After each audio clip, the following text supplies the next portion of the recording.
Hi there. I just wanted to check in and see how you are. There's so much happening in this world with all those wildfires and then heavy rain in other parts of the world. Just tell me how you are and just write a small note in the comments. Thank you. I hope you're fine. Hey, I just came to the garden and I was checking what survived the heat waves. It was really so hot. Everything was dry.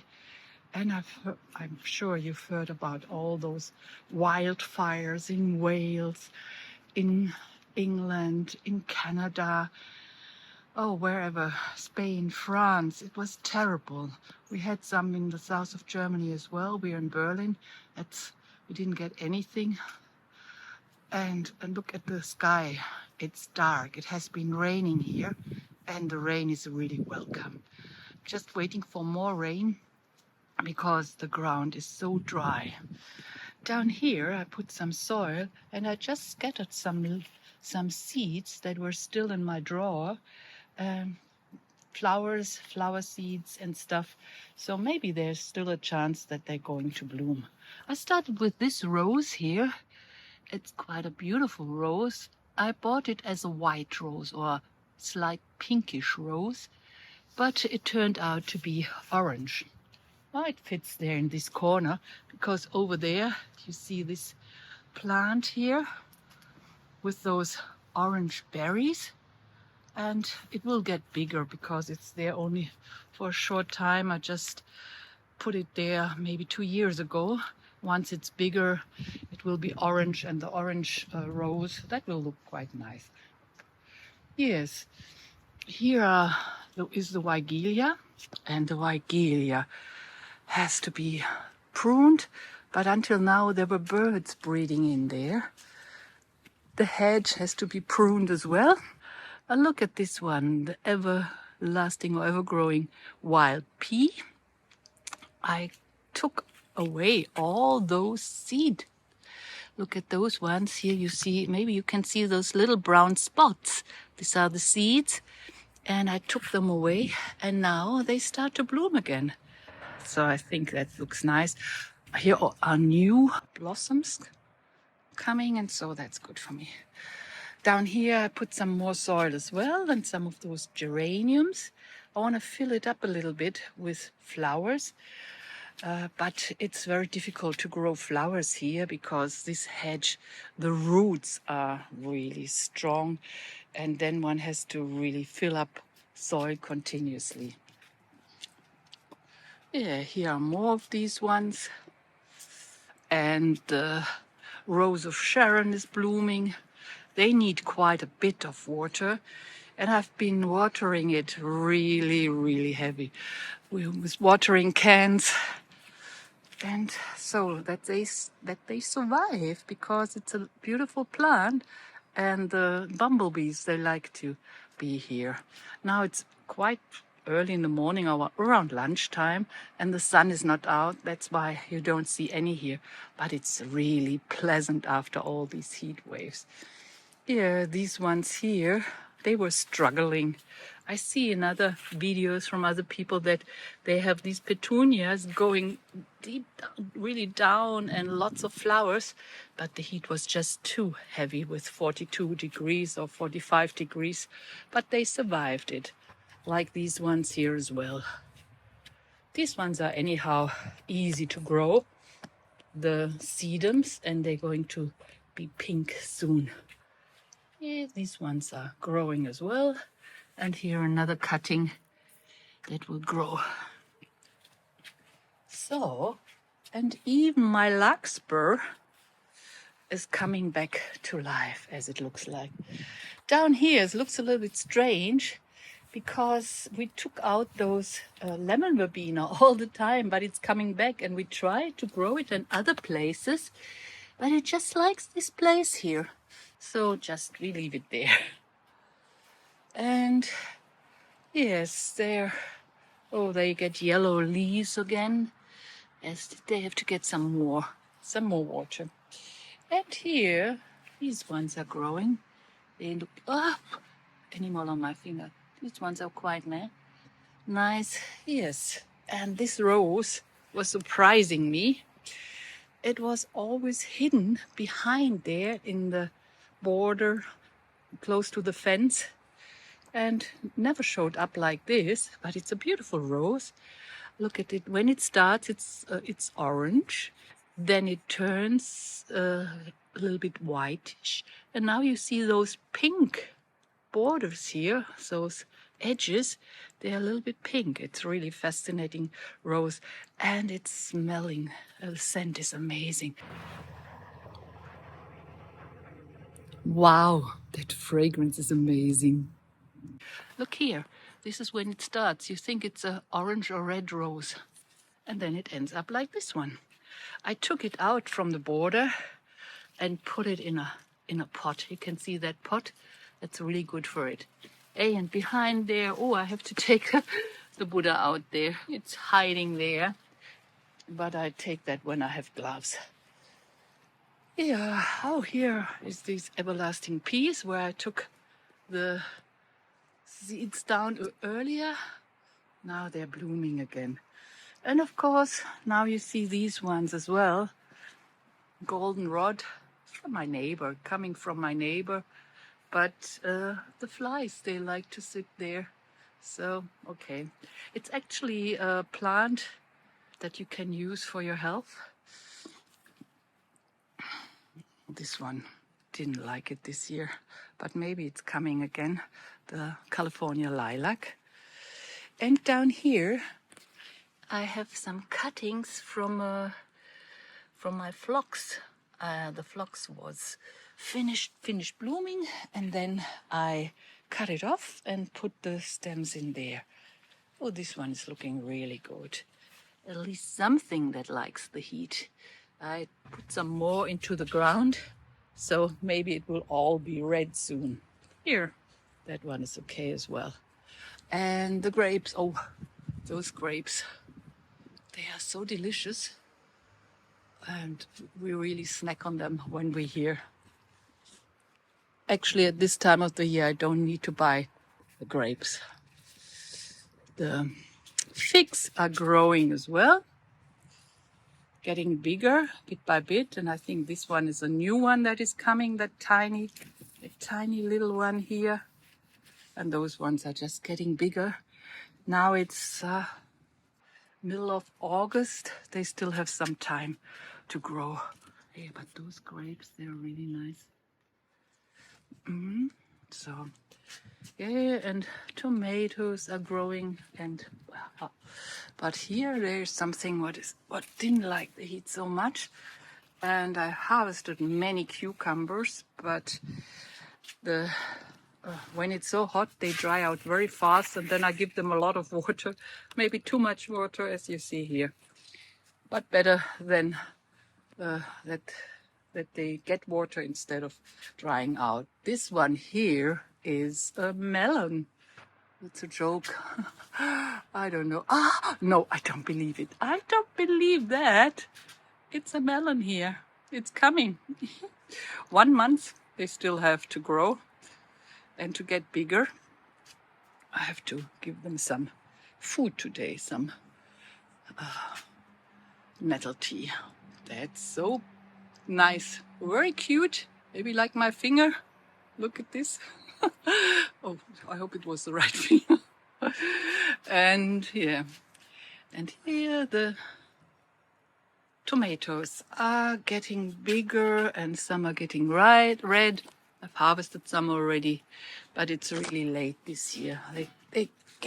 They ripen really late, but better than not. So now we have a week or longer with better temperatures, pleasant temperatures. Let me see how much is today.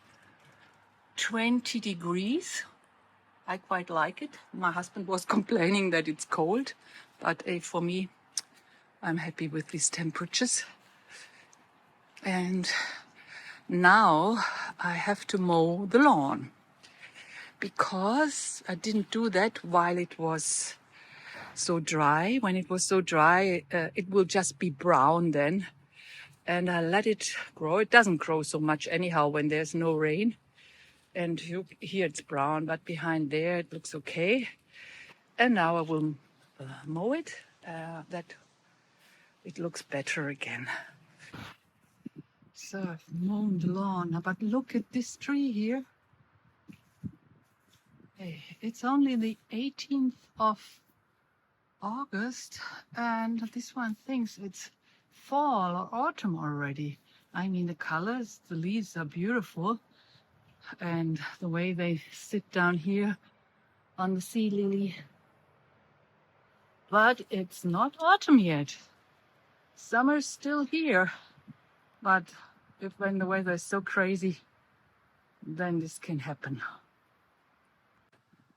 Look at these pumpkins. Some are growing nicely over the trellis, but if you don't watch out, they go to other places. Now this one went to the tree here, and if I don't watch out, it ends up on my neighbor's plot, so I have to take it back.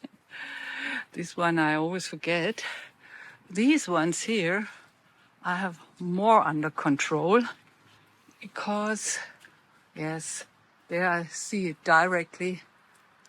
And yeah, actually it's supposed to be a very small one, but this one is bigger than the ones that are supposed to be big. Very strange all the time what's happening in the garden. You always learn something new, see something new. That's how it is. Here are some more.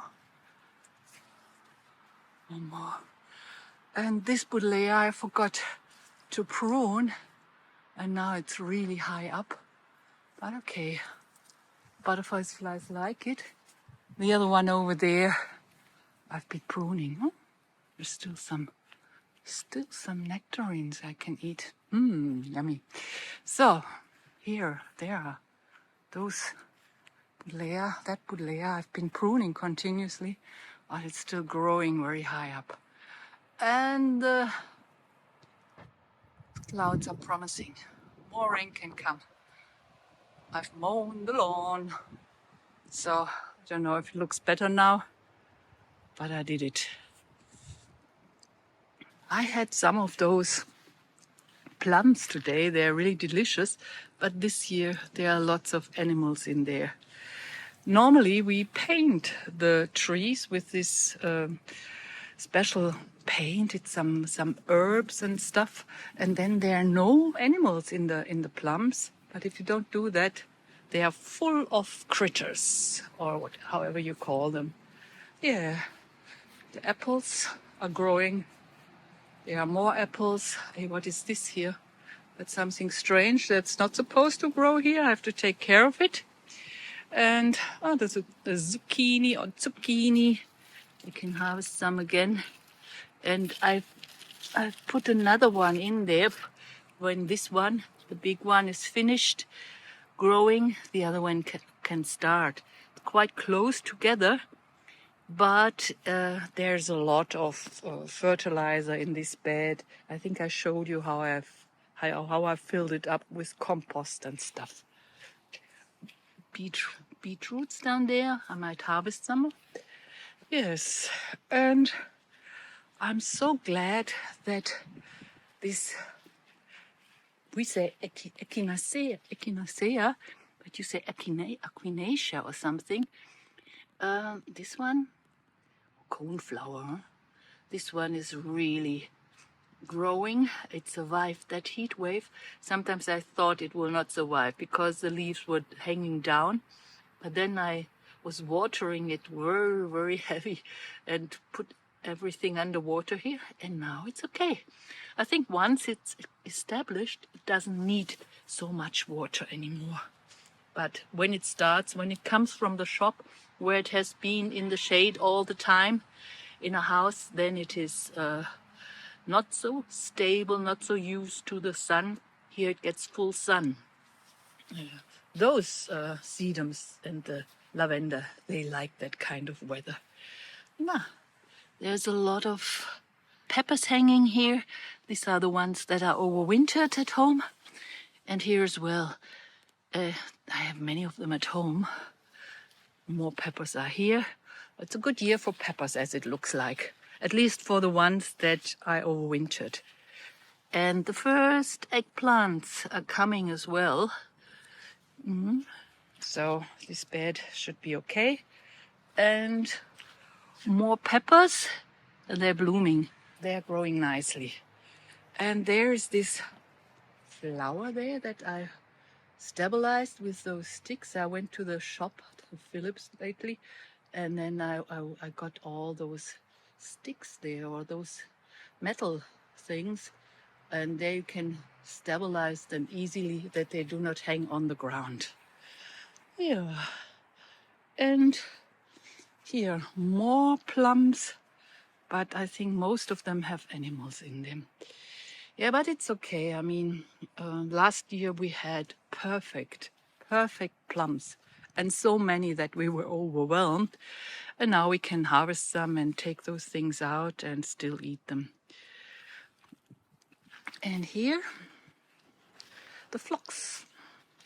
That one needs so much water, and I didn't water enough, but it's coping. But some yellow leaves are there, but it's coping. So I showed you this other thing there. So when you want to make cuttings, you cut it down here somewhere, take most of the leaves away and the blossoms up there, and then you put it in the ground.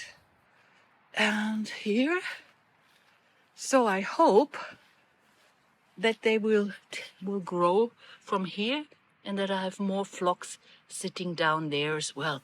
Because I've phlox then in different areas, normally it grows nicely. Here there are more, but they are in, yeah, here's more. Yeah, they are quite nice. So, but as I said, they need a lot of water, and this shrub needs a lot of water as well. This is my hydrangea that I got from a cutting. I'm still waiting for it to bloom. It's a very beautiful one. But maybe this year it might bloom. So, I think that's it for now. Just a short round and showing you what's in the garden, what survived the heat wave. I wanted to check in and ask you how you are and how you cope with the heat and the wildfires. Just write down in the comments. Thank you very much for watching. Have a wonderful day. See you next time.